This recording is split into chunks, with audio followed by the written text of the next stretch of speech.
शिव महापुराण कथा। शिवलिंग स्थापना विधि। सूत जी बोले, हे ऋषियों, गंगा आदि पवित्र नदियों के तट पर अथवा जैसी जहाँ इच्छा हो वैसे ही लिंग स्थापना करनी चाहिए। उनका पूजन नित्य होता रहे ऐसा सोच लेना चाहिए। पृथ्वी संबंधी द्रव्य जल से निर्मित अर्थात धातु आदि से बने शिवलिंग की स्थापना इच्छानुसार करें। चल मूर्ति छोटी, अचल बड़ी बनानी चाहिए।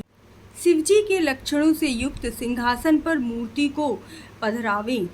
मिट्टी, पत्थर और लोहा आदि के साँचे से इन्हीं धातुओं का 12 अंगुल का लिंग बनाना चाहिए। लिंग या बेर दोनों ही की पूजा शिव पद को देने वाली है। कोई कोई भक्त शिव की गोद में उमा को बैठाकर उनकी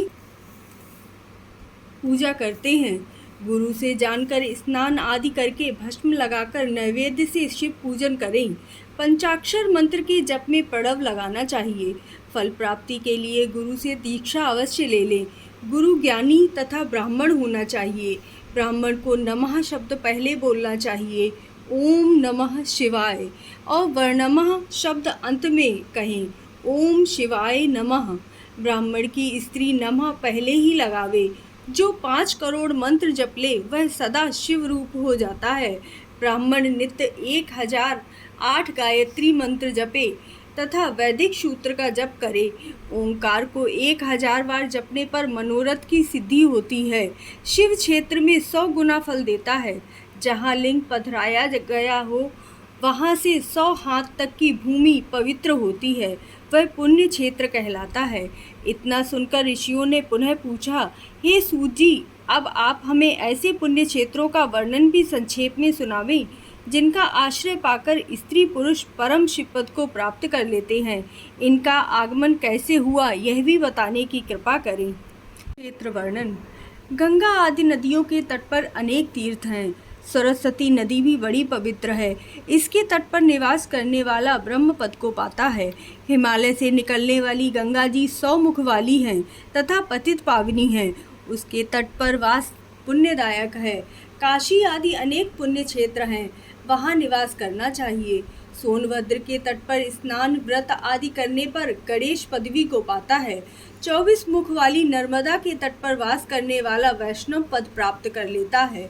तमसा, रेवा, गोदावरी के तट पर वास करने वाला ब्रह्म हत्या आदि से छुटकारा पा लेता है। इसके अलावा कृष्णा, वेणी, विष्णुलोक दायिनी तथा तुंगभद्रा ब्रह्मलोक दायिनी हैं। ये ब्रह्मलोक से गिरे हुए लोगों को अपने तट पर जन्म देती हैं। सरस्वती, पंपा, कन्या, श्वेत, कावेरी आदि भी सभी पुण्य प्रदान करने वाली हैं। ये भी क्षेत्र शिवलोक देने वाले तथा अभीष्ट फल देने वाले हैं। इसमें स्नान, ध्यान, जप, तप करने से महान पुण्य की प्राप्ति होती है। सदाचार विवेचन। ऋषि बोले, हे सूत जी, अब हमें स्वर्ग और नरक में भेजने वाले धर्म अधर्म का विवेचन करके सुनाइए। साथ ही उस सदाचार को भी कहिए जिसमें धर्म अधर्म को जीता जा सके। सूत जी बोले, हे ऋषियों, सभी वर्णों के लोगों को चाहिए कि वे सूर्योदय से पूर्व उठकर अपने इष्ट देव का ध्यान करें। पूर्व की ओर मुख करके बैठने पर उत्तम फल प्राप्त होता है। फिर उषा काल में शौचाचार से निवृत्त होवें। दातून करें, यथा स्नान करें। कंठ तक या कमर तक जल में खड़े होकर स्नान करना चाहिए।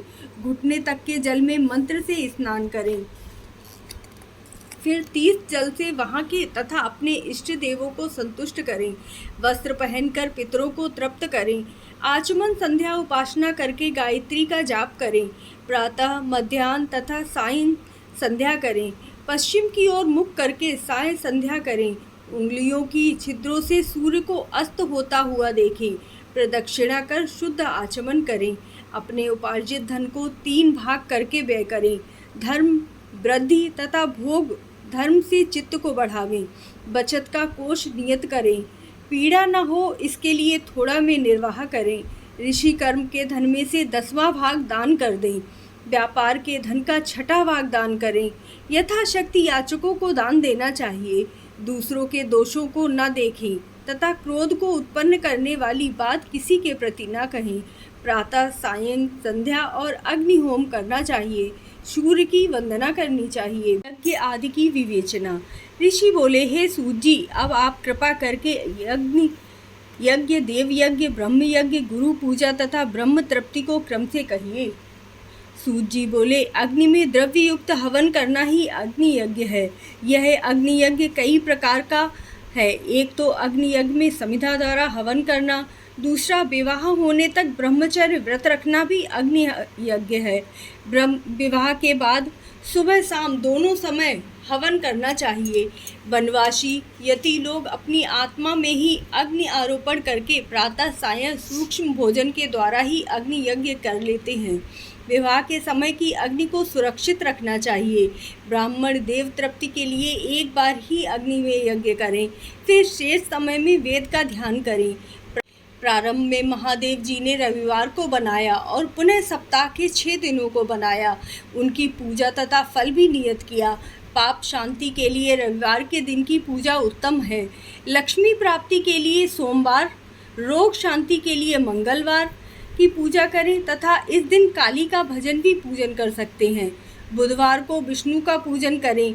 गुरुवार को आयु वृद्धि के लिए पूजन करना चाहिए। शुक्रवार को भोगों का इच्छुक व्यक्ति को व्रत पूजन करना चाहिए। शनिवार को इंद्रिय विजयी होकर स्त्री प्राप्ति के लिए पूजन करें। स्थान काल निरूपण। ऋषि बोले, हे सर्वज्ञ सूत जी, अब आप पूजा के योग्य स्थान व काल का निरूपण कीजिए। सूत जी बोले, देव आदि यज्ञ में शुद्ध ग्रह बराबर फल देने वाला होता है।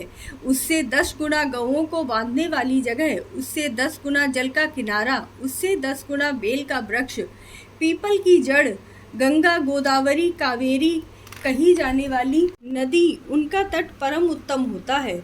उससे 10 गुना पर्वत की चोटी पर होता है। सबसे श्रेष्ठ तो वह जगह है जहाँ मन रमे।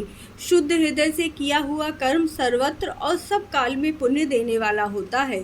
संक्रांति और ग्रहण में तो 10 गुना फल और बढ़ जाता है। तपोनिष्ठ योगी यति की पूजा करनी चाहिए। ब्राह्मण तो पूजा का पात्र है। यदि वेद पाठी गायत्री जपने वाला मिले तो उसे दान देने पर वैकुंठ की प्राप्ति होती है।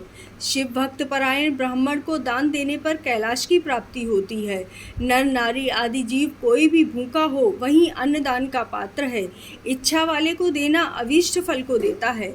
जैसा भी हो, थोड़ा बहुत देवार्पण किया हुआ दान अनंत भोग को प्रदान करता है।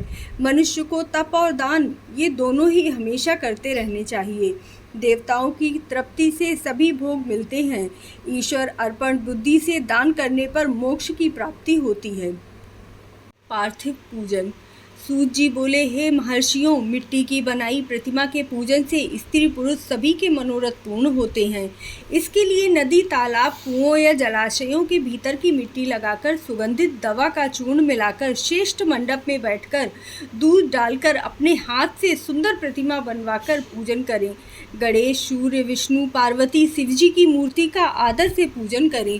जो 16 से शिवजी का पार्थिव पूजन करता है उसके सभी मनोरथ पूर्ण होते हैं। किसी के द्वारा स्थापित शिवलिंग पर 3 सेर नैवेद्य चढ़ावे और स्वयं प्रकट लिंग पर 5 सेर नैवेद्य चढ़ावे। ऐसा पूजन करने वाला ब्राह्मण सत्यलोक को जाता है। 12 अंगुल चौड़ा तथा 25 अंगुल लंबा लिंग का प्रमाण है। इनके अभिषेक से आत्मबुद्धि, गंध से पुण्य की प्राप्ति, नैवेद्य से आयु की और तृप्ति होती है। धूप देने से धन की प्राप्ति होती है। दीप से ज्ञान और तांबूल से भोगों की प्राप्ति होती है। अतः स्नान आदि 6 प्रकार से यत्नपूर्वक पूजन करना चाहिए।